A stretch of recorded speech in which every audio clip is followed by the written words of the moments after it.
Anybody who has ever worked at a fast food restaurant overnight knows just how unique some patrons can be. To add another variable to this already great combination, I worked at a 24-hour McDonald's that was directly off of an exit, so it was a frequent stop for truckers, cops, drunks, and anybody looking to get some hot food in the middle of the night. As you would expect, I met countless characters that I could describe. I could write a book about every strange and unique human I met while working at this job. I've even had some wild experiences with people who decided to have all-out brawls right in the restaurant. But none of these experiences were scary. They were just kind of crazy to witness. Only once in the 2 years that I worked at that restaurant did I experience something that was indeed terrible and horrified me. That specific night started like most nights that I did the overnight shift. I got there at 10 p.m. and it was extremely slow. It was always really slow at that time. And then you would get a rush from about 11:30 to 1:30, and then depending on the day, it would be sporadic throughout the night. On this night, I was hoping for a slow night. It was just one of those days when I wasn't feeling good at all. My car wouldn't start in the morning. My husband tried to figure it out, but unfortunately, cars aren't his strong suit. So I was without a car. On top of that, I felt so under the weather. It happens to me every fall season. I felt like a house fell on me and I just wanted to get under a blanket and pass out. But unfortunately, I have bills to pay, so unless I was extremely sick, calling in was not an option. Thankfully, I was able to take my husband's Silverado truck to work. A little after 2 a.m., my coworker and I were just hanging out. I ended up getting my wish with it being slow. That night was one of the slowest nights I can remember working. Eventually, my coworker went into the office to do some paperwork. I think that was an excuse to go take a nap, but I didn't have the energy to call him out. When I was alone at the counter, listening to YouTube on my phone, I heard the bell from the door. It was a peculiar-looking man. He wasn't an old man, but he wasn't young either. Maybe mid-40s if I had to guess. He looked homeless, but not grungy and dirty. More like he was just not put together right. He was shorter than me, but I'm tall for a woman. He couldn't have weighed more than 130 pounds, even with his big winter coat on. As he slowly approached the counter, I asked, "Hey there, sir. What can I get you tonight?"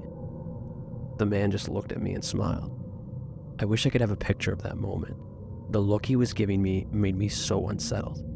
Something about the way he looked at me was just not right. It just gave me the creeps before he even spoke. His eyes were so dark and they looked almost black, and his mouth was just open enough with his smile that I could see all of his yellow teeth. Finally, he spoke. After what seemed like an outrageous amount of time, I was surprised at the deep southern voice that came out from this little man. And he said, "Wow, aren't you gorgeous? I thought I wanted fries, but maybe I'll order something else."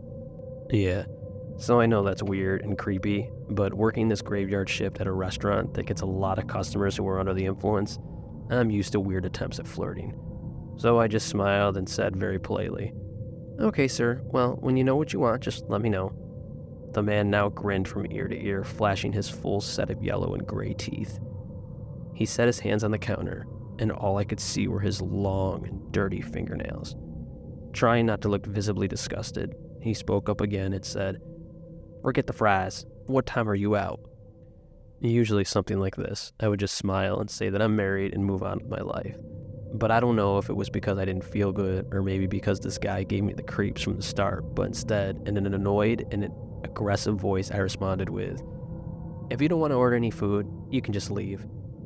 The man started to laugh as if I told him a great joke.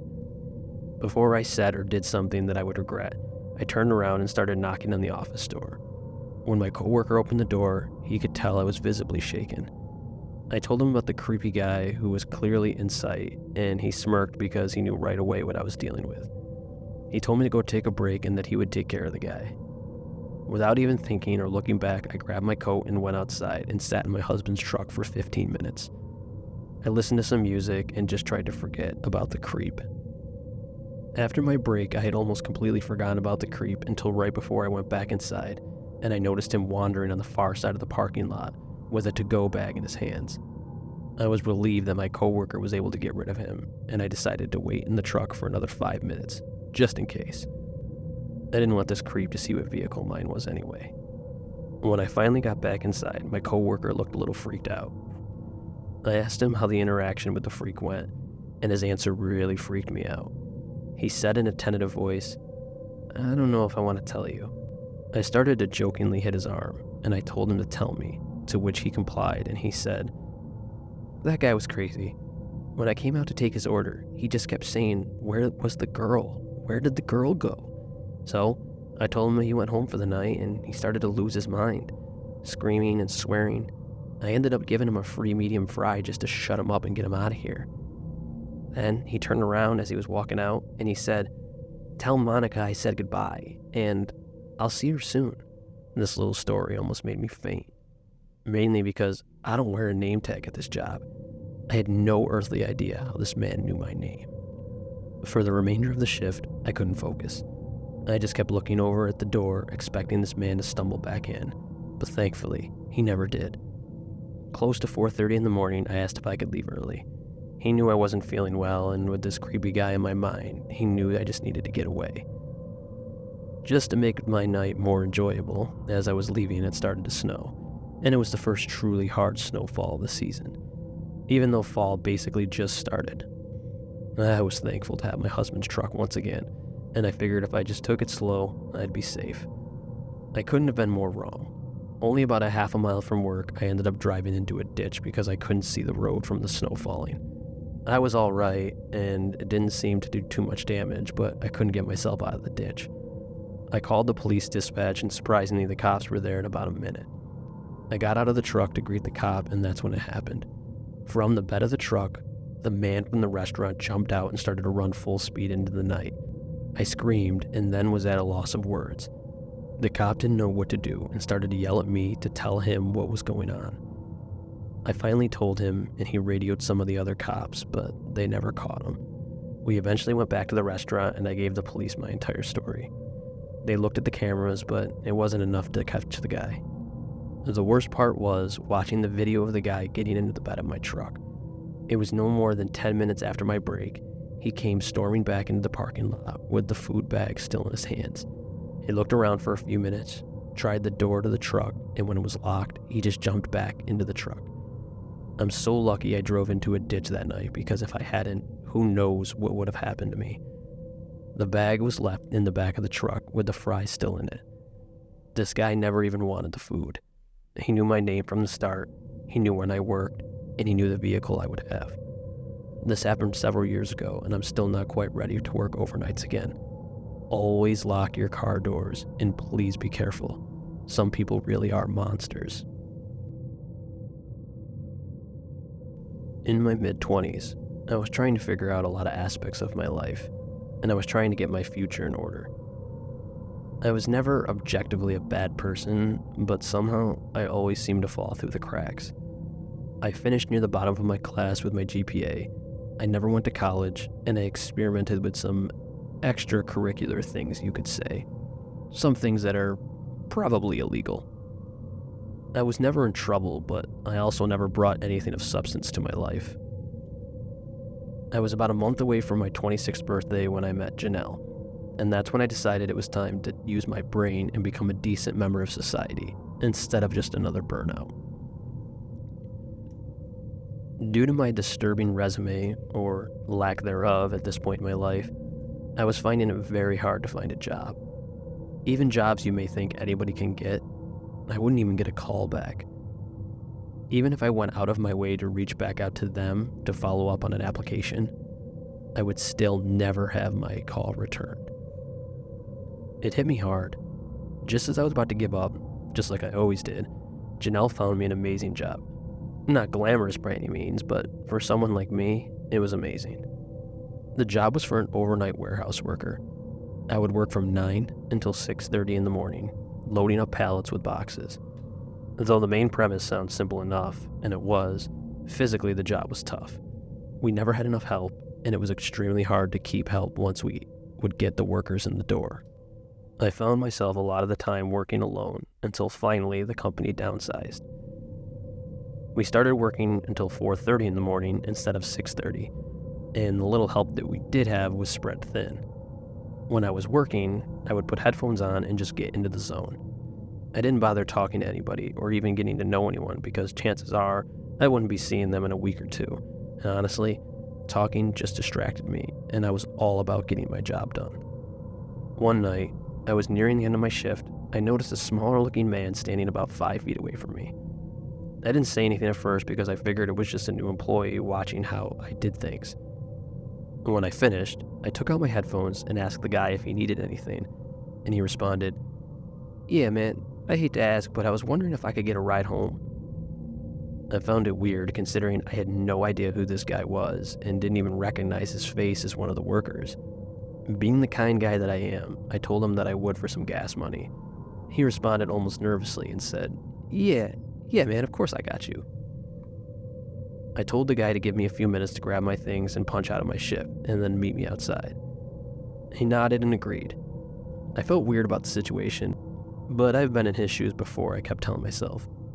I told one of the other guys when I was punching out that I had to give that weird new guy a ride home, and the other employee made a strange face and asked, "The new guy? I don't remember seeing a new guy." We both shrugged it off, just assuming that's how this place operates these days. I went outside a few minutes later and saw the strange guy waiting next to my car. What I didn't find alarming then, and I wish I would have, was that I never told the guy which car I drove, and yet he was already waiting by my car. We started the drive, and right away things were weird. I asked him where he lived, and he gave me a vague and confusing answer. I live on Maple Drive. Well, no, not anymore. Now I live near the park. Rose Park by the edge of the city." I nodded and said, "Okay, man, near the park." "Where near the park?" "I just want to know where I'm dropping you off, dude." The man said nothing for a few seconds, and then said, "Just near the park. Head towards the park, and I'll tell you where to go." I'm still kind of in awe of my stupidity as I write this. You have to understand, at this point in my life, I really didn't care about much and just wanted to get from point A to point B in my day-to-day life. I didn't really question anything. When we got close to the park, the man finally spoke up. "Turn here." I stopped the car for a moment and said to the guy, "Are you sure? This doesn't really look like a street." The man just kept saying, "Yeah," in his shaky voice as he nodded intently. Against my better judgment, I turned down the long, dark path. This was for sure not a road. It was a dirt path, and I couldn't see anything. I turned on my high beams, and thankfully, it was just in time. Obstructing the road in front of me was a massive fallen tree. "Whoa, dude, looks like we're gonna have to go another way. I can't get by this tree."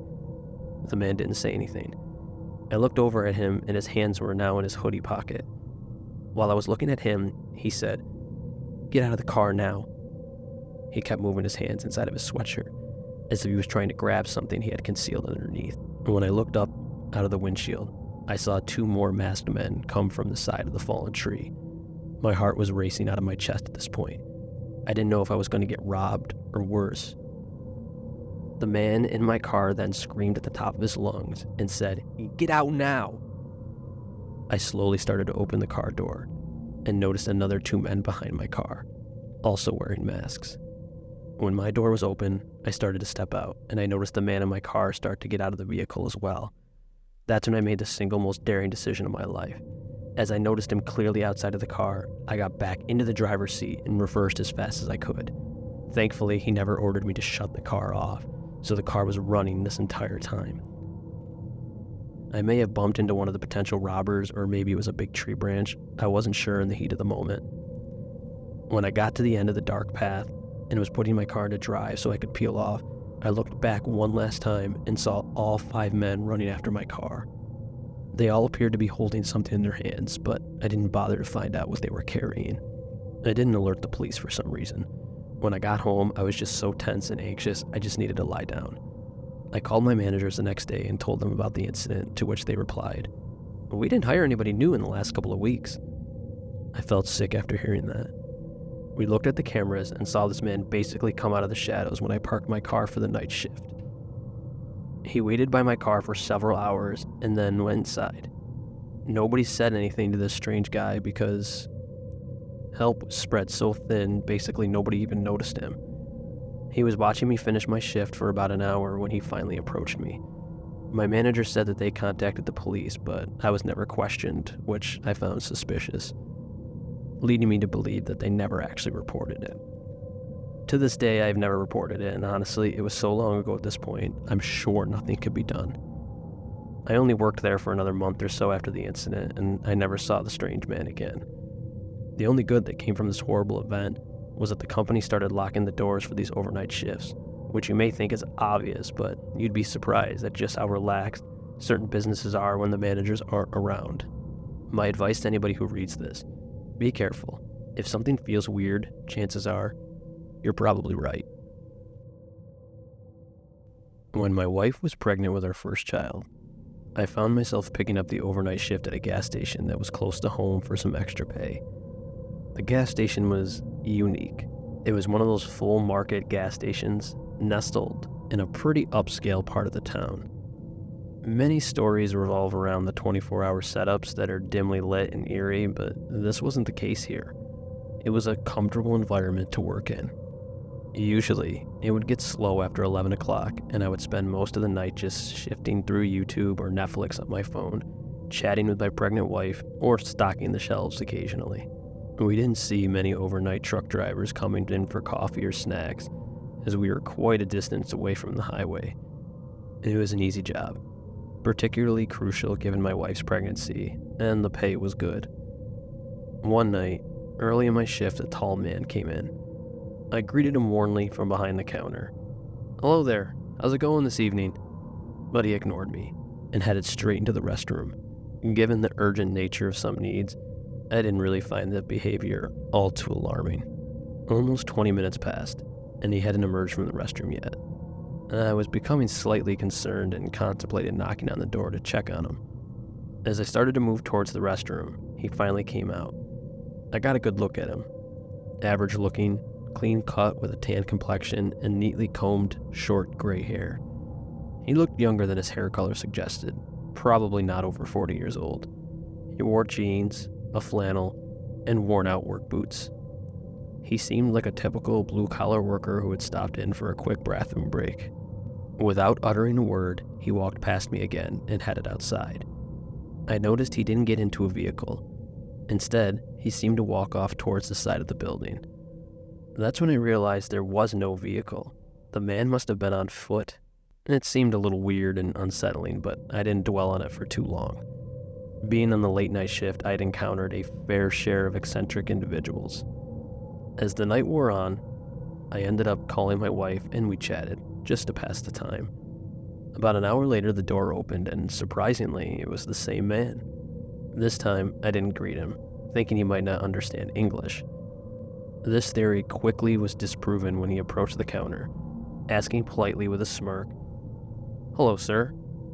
You can't say hello to me?" I was startled and I replied, "Apologies for that, sir. Hello, how are you this evening?" He smiled and he said in a very aggressive voice, "Jerky." Confused, I asked, "Excuse me?" The man then leaned in, his tone shifting to aggression. "I want beef jerky. Where is it?" I pointed him towards the rack where all the jerky and Slim Jims were. He thanked me politely, and while he walked to the rack, he commented, "You know, you look like a Disney prince." I was taken aback and simply thanked him. I might look like many things, but a Disney prince? Not so much. The man returned to the counter without grabbing any jerky, started staring at me intensely. It felt uncomfortable, his eyes darting like ping pong balls. He then confirmed it and said, "Yeah, that's it. A Disney prince. I can see it now." His excitement seemed weird, but I managed a half smile. This didn't please him, and he began to shout, "What, you don't like Disney?" Before I could even reply, he shouted again, "You know, my son used to like Disney, and now he's just like you." This man clearly wasn't stable. I couldn't decipher what he meant by his son was being just like me. I tried to calm him down. "I'm sorry if I offended you, He cut me off, ranting about nonsense. Fortunately, I had never hung up the phone with my wife, who had been on the line for the entire time. She sensed that something was off, and she called the police, explaining that I was dealing with a potentially dangerous customer. The man began to exhibit extreme aggression by toppling over the beef jerky display. This was the first moment I felt truly threatened. He then turned to me, his eyes devoid of any emotion. Thankfully, 2 police cars pulled up right at that moment. He didn't react. He simply stood there, continuing to stare at me. The officers walked in, calm and composed. One officer came to me, checking if I was all right, while the other quietly spoke to the man. His anger seemed to have subsided, but he still appeared upset. The officer escorted him out, without handcuffs, and they conversed for a good 20 minutes. One officer left with the man, while the other stayed inside to ensure he didn't return. I still shudder to think what could have happened if my wife hadn't been on the phone and then called the police. I never did see that man again, nor did I file any official report. After that night, I decided to give up the overnight shift. I know others have had far worse experiences working overnight.